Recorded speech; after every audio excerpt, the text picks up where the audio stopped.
5 top tips for choosing an accountant you can trust. Tip number 1, timing. Don't panic, it's not that urgent, I'm sure, but these things can be done quite quickly if you need to.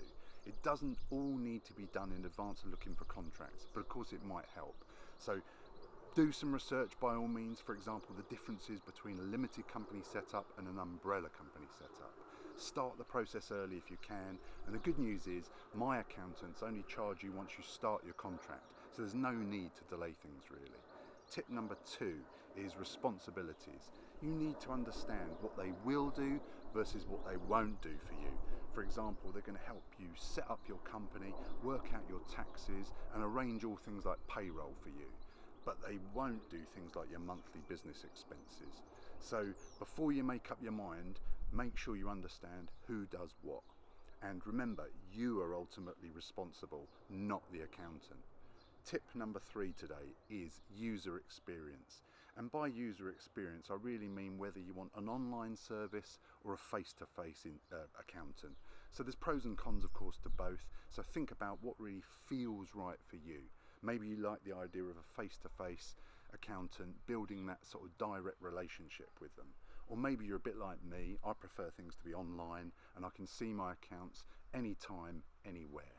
And with my online system, my bank entries are auto-fed into the online system, so I really like that.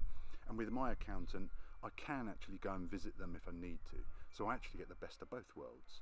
So tip number 4 today is spend wisely. Don't go for the cheapest. Cheap does not equal best. And remember, you get what you pay for. So do they include insurance, for example, like mine does? Make sure you're comparing like for like.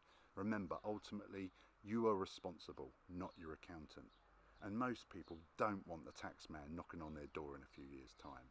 So mine isn't the cheapest, but being with them for more than 23 years speaks volumes. Tip number 5, testimonials. A recommendation is always going to be better than blindly searching Google or searching Yellow Pages. Does that even exist anymore? So ask friends, ask family, ask colleagues, ask a local business owner. Ask your network, Facebook, LinkedIn for example. The good news is you can use my accountant if you want to.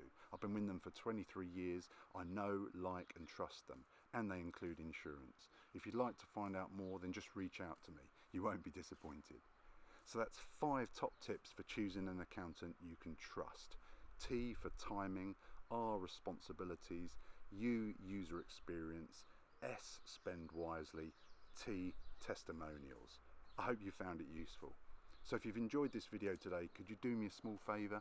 If you could like it for me, if you could leave a comment, and if you could share it, I'd really appreciate that, as it might help someone else. All the best, have a great day.